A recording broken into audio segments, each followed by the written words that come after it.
Jadi bagaimana caranya untuk meyakinkan pembeli ya? Yang pertama aktivitas ya, kerahasiaan. Maksudnya kita jangan terlalu polos ya, jangan terlalu polos. Ya, kita tetap harus punya pagu harga ya. Misalkan kamu ditanya supplier kamu di mana gitu kan. Ya, jangan dibilang, nanti kalau misalkan kita bilang si buyer bisa nyari ke suppliernya sendiri kan, kita nanti nggak dapat order ya kan. Nah, kemudian tindakan langsung setelah impresi ya, mengambil banyak tindakan untuk memberikan fakta-fakta secara langsung terhadap posisinya. Kemudian memodifikasi persepsi pihak lain. Misalkan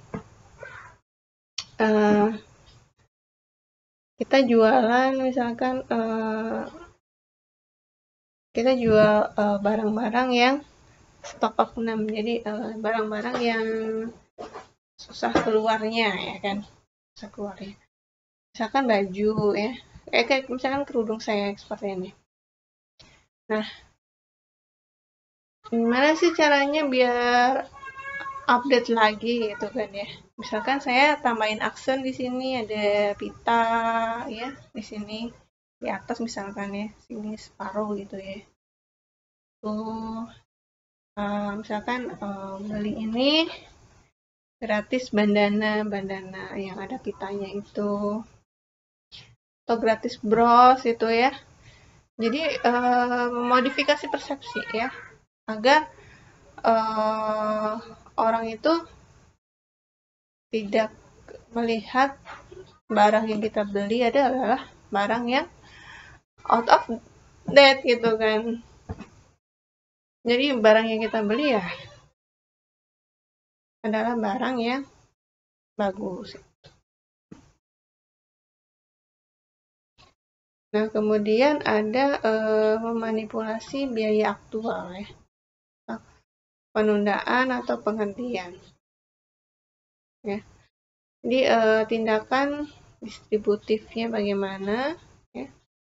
Kemudian apakah ada pihak luar yang bekerja sama dengan itu ya. Jadi harus diperhatikan semuanya ya. Kemudian jadwalnya, apakah jadwalnya itu tepat atau gimana, harus selalu dikonfirmasi, karena ketika ketika kita berjualan gitu kan ya, karena barang kita misalkan barang-barang bio gitu kan, cepat busuk, cepat ini, harus mempunyai perlakuan tertentu ya kan. Jadi penjadwalan itu harus tepat. Jadi misalkan seperti ini, kita mau menjual misalkan lampu parang di musim Ramadan ya, di bulan Ramadan. Nah, lampu parang ini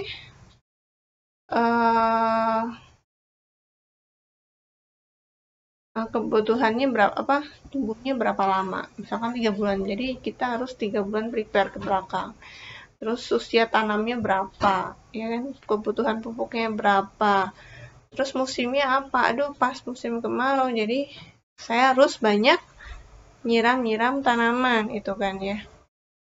Jadi lahannya di mana gitu kan ya, apakah lahannya dekat dengan dekat dengan tengkulak, atau lahannya jauh dari tengkulak gitu kan ya.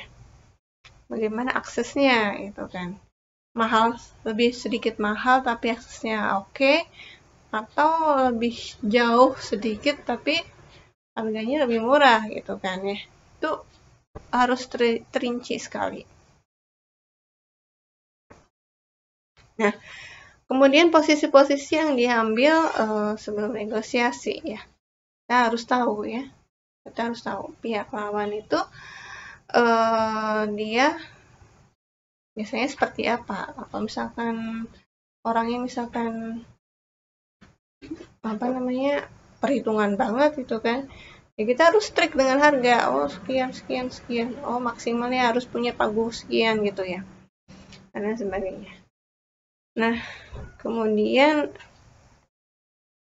ada penawaran pembuka. Jadi kalau misalkan kita mau jualan itu kan ada buka harga di harga sekian net gitu kan ya. Atau enggak nah itu kita harus tahu ya, harus tahu bagaimana cara negosiasinya. Nah, metode BATNA ini, Best Alternative to a Negotiation Agreement, itu maksudnya adalah alternatif terbaik agar kesepakatan negosiasi itu tercapai. Intinya seperti itu.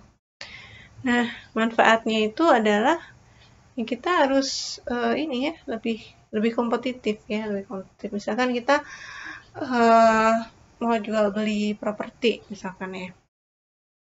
Jual beli properti harganya misalkan sekian gitu ya. Kita misalkan NJOP-nya berapa? NJOP itu adalah nilai objek pajaknya berapa gitu kan, misalkan 500.000 per meter, 500.000 per meter. Ya, Anda patokannya segitu gitu kan ya. Berarti bisa lah misalkan harganya, misalkan buka harga di angka 1 juta gitu kan. NJOP-nya 500.000 ya kan. Saya tawar lah 750 atau enggak 800 gitu ya. Tapi kalian harus tahu NJOP-nya berapa. Jadi titik terendahnya berapa ya, terus titik tawarnya mereka berapa gitu kan ya. Jadi kita harus tahu harga. Kemarin saya ditawarin untuk tanah, dia minta berapa? 3.500.000 gitu kan. Tempatnya di desa, terus kemudian suratnya AJB gitu ya. Kalau kita harus tahu gitu kan, terus tahu misalkan di situ NJOP-nya berapa, kan NJOP di situ 400.000 per meter ya kan. Kalau NJOP-nya 400.000 ya kita nawarnya ya 700 atau enggak 500 ya, 500-600 lah itu. Ya kan kejauhan ya antara buka harga di 3.500.000 dengan 600.000 gitu kan ya. Nah, kalian harus pintar-pintar seperti itu. Jadi jangan mau dibodohin orang gitu ya. Nah, ini ya peneliti menunjukkan negosiator penawaran yang jangan terlampau berlebihan, tapi jangan under value ya. Nah, jika pembukanya ya kita harus kooperatif ya. Kooperatif itu jadinya kita harus tahu ya, tahu bagaimana apa sih namanya, bagaimana membuka pembicaraan gitu ya, membuka pembicaraan. Jangan sampai kita merendahkan orang atau membuat orang merasa tersinggung dan sebagainya. Nanti bisa buyar semuanya ya. Nah, ini konsesi awalnya bisa dibaca sendiri. Nah, peran konsesi ini adalah konsensus ya. Konsensus itu jadi kayak broker ya. Broker atau pihak lain yang disertakan untuk bernegosiasi. Jadi misalkan kalau jual beli tanah ya notaris itu kan, atau enggak makelar gitu ya. Terus kalau sengketa ini ya lawyer gitu ya dan sebagainya. Nah, ini ada pola pembuatan konsensi ya, polanya. Nah, ini penawaran akhir. Ya udah deh, pokoknya titik temunya di sini. Take it or leave it gitu kan. Ambil atau enggak gitu kan. Kalau ambil ya harganya sekian, kalau enggak ya terima kasih gitu. Tapi jangan apa sih namanya? Jangan terlalu saklek gitu ya, harus fleksibel. Nah, kemudian ada komitmen ya, komitmen. Jadi